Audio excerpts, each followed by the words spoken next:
Assalamualaikum warahmatullahi ta'ala wabarakatuh. Alhamdulillahirabbil alamin. Wassalatu wassalamu ala asyrafil anbiya'i wal mursalin wa ala alihi wa ashabihi ajma'in. Sedang pendengar Radio Hakim yang dikasihi sekalian, anda bersama saya Ustaz Long bin Kecik dalam program Motivasi Pagi terbitan Penhajah Masjid Ismail. Sedang pendengar yang dikasihi sekalian, alhamdulillah, syukur kita kehadrat Allah Subhanahu wa taala kerana pada saat dan detik ini kita masih lagi dapat meneruskan kehidupan kita. Nadi-nadi kita masih lagi berdenyut, darah kita masih lagi mengalir, nafas kita masih lagi terus turun dan naik. Sesungguhnya Allah masih lagi beri kita peluang untuk kita meneruskan kehidupan ini agar dapat kita sama-sama berusaha ke arah membina bukan hanya kehidupan dunia yang sementara ini, tetapi kehidupan akhirat yang kekal abadi. Diam tak diam, tuan-tuan dan puan-puan, kita sudah pun berada di hujung bulan Sya'ban, dan tidak lama lagi kita akan bertemu dengan bulan Ramadan. Daripada bulan Rejab lagi, kita lihat imam-imam selepas sembahyang fardu akan membaca satu doa yang dimasukkan, yang disulamkan dalam doa-doa selepas sembahyang mereka, iaitu Allahumma barik lana fi Rajab wa Sya'ban wa balighna Ramadan. Sedang pendengar yang dikasihi sekalian, sesungguhnya itu adalah merupakan doa Rasul sallallahu alaihi wasallam.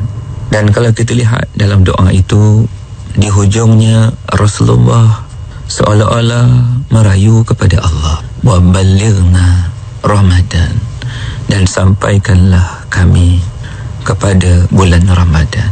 Atau dengan kata lain, pertemukanlah kami, oh Allah, berilah kami peluang, oh Allah, panjangkanlah umur kami, oh Allah, untuk kami dapat bertemu dengan Ramadan.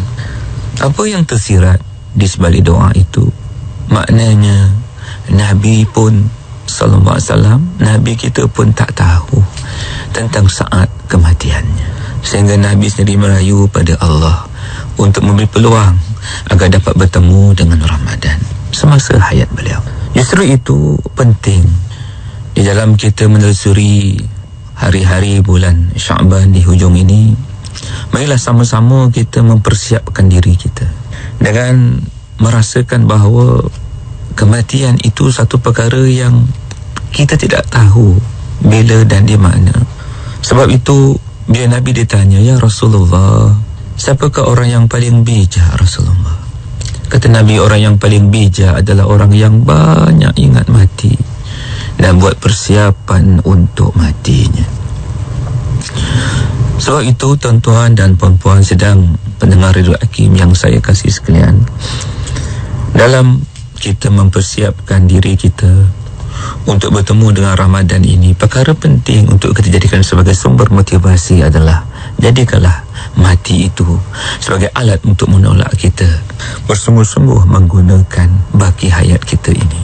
Kerana kita belum tentu dapat bertemu Ramadan, maka jangan nanti Ramadan, kita kena mulakan sekarang. Apatah lagi kita baru saja meninggalkan malam nisfu Sya'ban, di mana pada malam itu kita dikhabarkan oleh Rasulullah SAW bahawa berlakunya pertukaran kitab kita. Kitab catatan amal kita yang lama ditukarkan pula, ditutup dan ditukarkan pula dengan kitab yang baru. Semarilah di hujung-hujung Sya'ban ini, di awal-awal kitab baru kita, mari kita pastikan catatannya adalah catatan yang baik, yang memberi kita asbab untuk Allah sayang kita, Allah kasih kepada kita. Sebab itu kita lihat, tuan-tuan dan puan-puan, Nabi senantiasa memperingatkan kita untuk ingat kepada kematian. Bila kita salat sebagai contoh, Nabi pesan, wa zikirul maut fi salatika, ingatlah mati dalam salatmu. Maknanya setiap kali kita salat, rasakanlah mungkin salat kita itu adalah salat yang terakhir. Maka begitulah juga dengan Ramadan. Sebelum masuk Ramadan, Nabi ajar kita untuk mohon pada Allah agar Allah memberi kita peluang untuk bertemu dengan Ramadan. Maka sungguh-sungguh kita minta pada Allah, sebab kita belum tentu dapat melihat mentari esok. Mungkin kita mati dalam bulan Sya'ban dan tak sempat bertemu Ramadan. Saya masih teringat seorang sahabat saya di kampung mertua saya.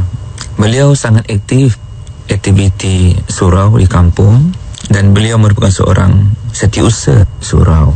Setiap tahun beliau akan buat aktiviti, apatah lagi aktiviti untuk bulan Ramadan. So 2-3 tahun lepas, biasalah dalam bulan Sya'ban dia telah susun program untuk Ramadan.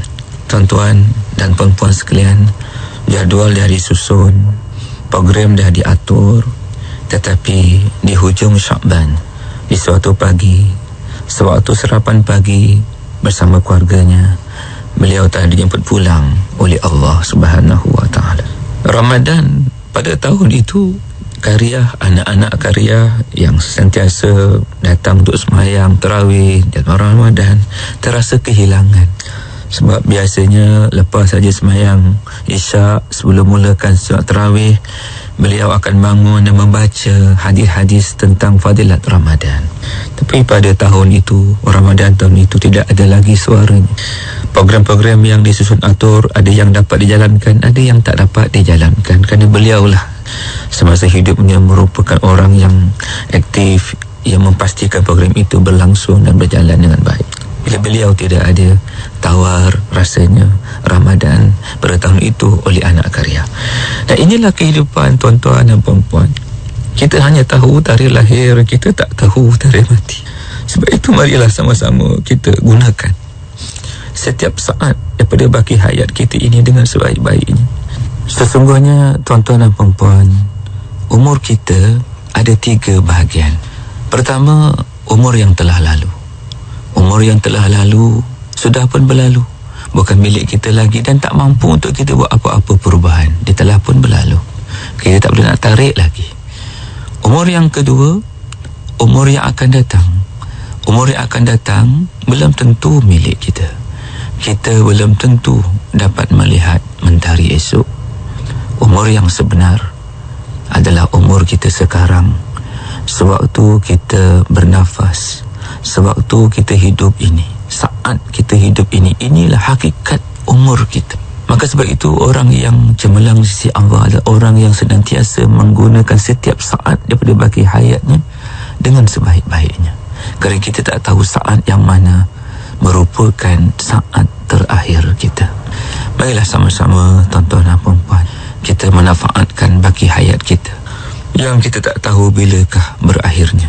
Janganlah kita tunggu kedatangan bulan Ramadan baru kita nak buat perubahan yang positif ke arah bina akhirat kita.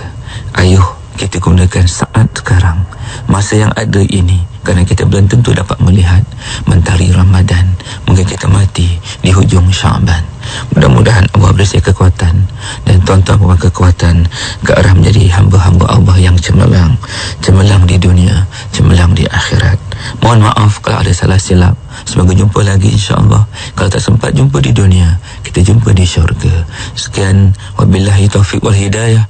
Wassalamualaikum warahmatullahi taala wabarakatuh.